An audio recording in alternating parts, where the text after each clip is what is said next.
இசை, இன்னைக்கு நீ பண்ணது சாதாரண உதவி இல்லை இசை.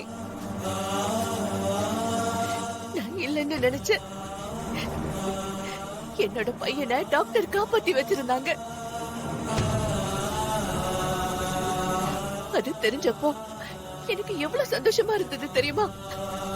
ஆனா இப்போ அதை விட பல மடங்கு சந்தோஷமா இருக்கு.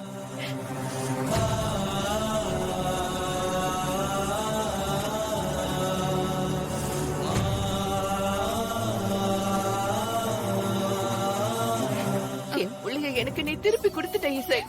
ஐயோ, உனக்கு ரொம்ப நன்றிப்பா. என்ன என்ன காரியம் பண்றீங்க? இது என்னோட குடும்பம் அத்தை. அசோக் உங்களோட பையன். என் குடும்பத்துல யாருக்காவது ஒரு கஷ்டம்னா அவங்கள காப்பாத்துறது என்னோட கடமை அத்தை. அதுக்கு எதுக்கு நீங்க நன்றி எல்லாம் சொல்லிட்டு இருக்கீங்க? இது நன்றி மட்டும் இல்ல இசை. நீ இல்லாம ஏதாவது ஒண்ணு தப்பா நடந்திருந்தா அந்த குற்ற உணர்வு காலத்துக்கும் எங்களை கொண்டு இருக்கும்.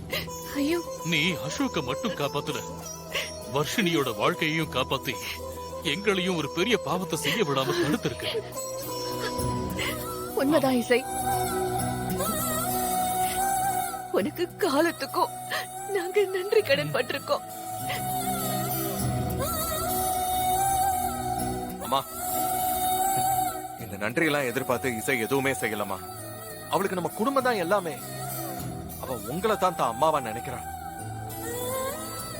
அம்மா, இந்த நேரத்துல நான் குத்தி காட்டுறேன்னு தப்பா நினைக்காதீங்க. இசையோட ஜாதகம் சரியில்லைன்னு எப்படியெல்லாம் அவளை நடத்துனீங்க.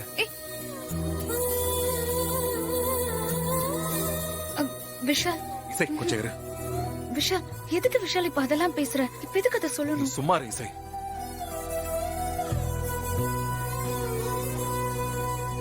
அம்மா, உன் ஜாதகத்தை ரீசனா சொல்லி உன்னை எவ்வளவு ஹர்ட் பண்ண இருப்பாங்க.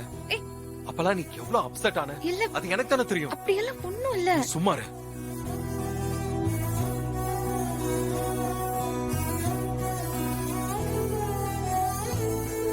அம்மா, இப்போவாச்சும் கொஞ்சம் புரிஞ்சுக்கோங்கம்மா. ஜாதகத்தை வச்சு இசையோட கேரக்டரை நீங்க ரொம்ப தப்பா புரிஞ்சுக்கிட்டீங்க.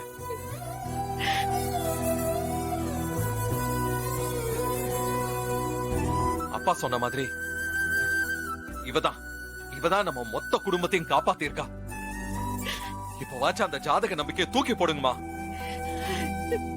மனுஷங்களை அவங்க நடந்துக்கிறத வச்சு மட்டும் பாருங்க.